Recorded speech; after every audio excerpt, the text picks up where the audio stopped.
Welcome back to my channel once again. तो friends, स्वागत है आपका मेरे चैनल में एक बार फिर से।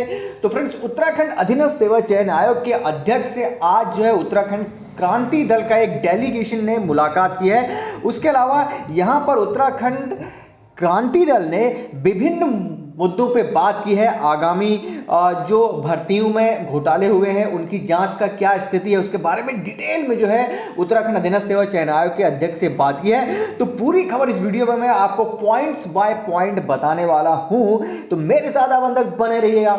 चलिए शुरू करते हैं, लेकिन इससे पहले आप चैनल पर नए हैं तो लाइक कमेंट एंड शेयर जरूर करें। बाकी आप हमें टेलीग्राम से भी जुड़ सकते हैं। तो यहाँ पर आप देख सकते हैं कि कहा गया है कि भर्ती घोटालों पर यूकेडी की ओर से हमने जो है उठाए गंभीर सवाल। अधीनस्थ सेवा चयन आयोग के अध्यक्ष जीएस मार्तोलिया से मिलकर सभी मामलों से अवगत कराया।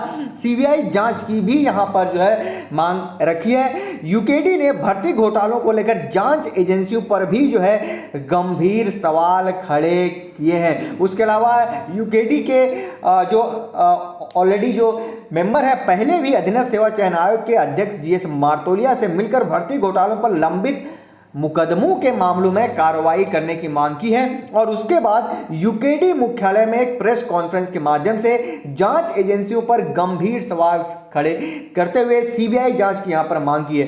कुछ मामलों में जिन पर कार्रवाई शून्य है, अथवा जो सबसे बड़ी बात है कि अधीनस्थ सेवा चयन आयोग द्वारा वर्ष 2018 में कई भर्ती घोटालों की एफआईआर दर्ज हुई थी और कई मामलों में शिकायतें भी सामने आई थी, लेकिन एसआईटी और एसटीएफ सहित भाजपा सरकार ने कोई कार्रवाई नहीं की। तो इसी सिलसिले में आप देख सकते हैं जो 5 बड़ी भर्तियां हैं उनके बारे में यहां पर जो है यूकेडी ने बात की। तो सभी के बारे में डिटेल में इस वीडियो में आपके साथ विश्लेषण करूंगा, तो मेरे साथ आप अंत तक बने रहेगा। वीडियो काफी लंबी और इंफॉर्मेटिव होने वाली है। और अपने कमेंट्स यहां पर जरूर रखें और टेलीग्राम पे जरूर ज्वाइन करें, डिस्क्रिप्शन बॉक्स में लिंक दिया है। तो यहां पर आप देख सकते हैं जो सबसे पहली पॉइंट्स के ऊपर चर्चा की यूकेडी ने, वो कि वन आरक्षी भर्ती घोटाले में आयोग से कोर्ट जाने की मांग की। वन आरक्षी भर्ती में ब्लूटूथ से नकल हुई थी। घोटाले में भी सरकार ने दोषियों को बचाने के लिए कोई पैरवी नहीं की और घोटालेबाज तथा शिकायतकर्ताओं ने आपस में समझौता कर लिया। हमने सरकार और आयोग से इस मामले में कार्रवाई करने की मांग की है तथा इन सभी मामलों में सीबीआई की जांच की दोहरी मांग की है। और आपको पता होगा हाल ही में 15 तारीख को 9 कैंडिडेट्स की यहां पर जो है जो आरोपी माने गए थे वन आरक्षी भर्ती घोटाले में, उनकी जो है डॉक्यूमेंट वेरिफिकेशन होना था, लेकिन दबाव इतना था कि उत्तराखंड अधीनस्थ सेवा चयन आयोग को वो स्टेप जो है पीछे लेना पड़ा।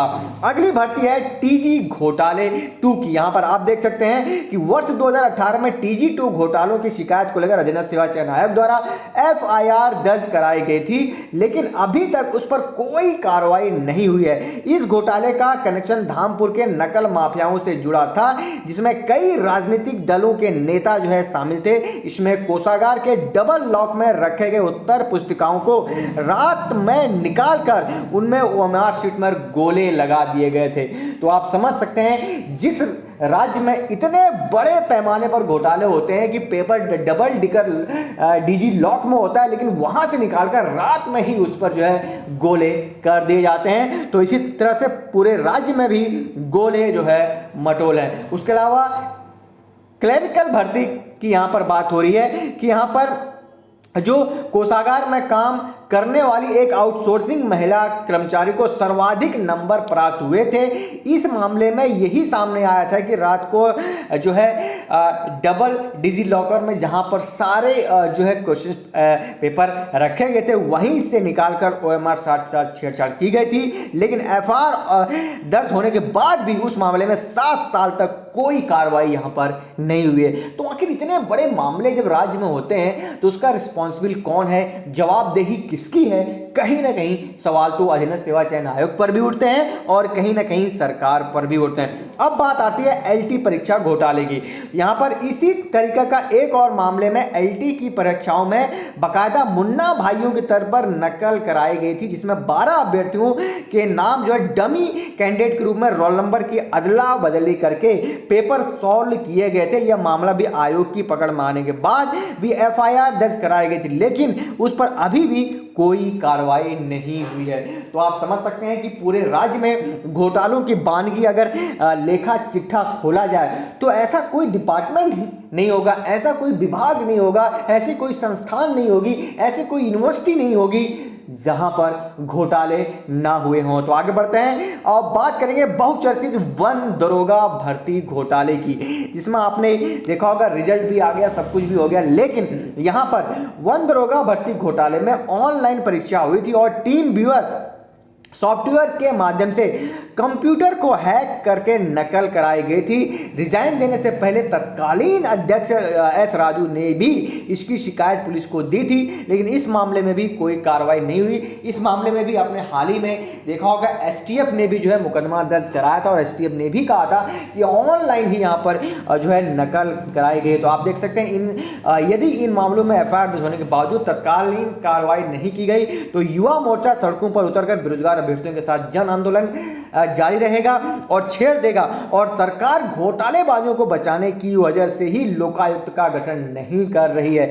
गौरतलब है कि इस मामले में विजिलेंस को अधीनस्थ सेवा चयन आयोग ने कई बार लिखित में रिमाइंडर भेजे, लेकिन विजिलेंस ने इस मामले में कोई भी कार्रवाई नहीं की। यहां तक कि बीडीओ भर्ती घोटाले में भी वर्ष 2020 में तत्कालीन आयोग के अध्यक्ष एस राजू 2 बार रिमाइंडर भेजने के बावजूद विजिलेंस रिमाइंडर का जो है अभी तक कोई उचित दबाव नहीं दे पाई है।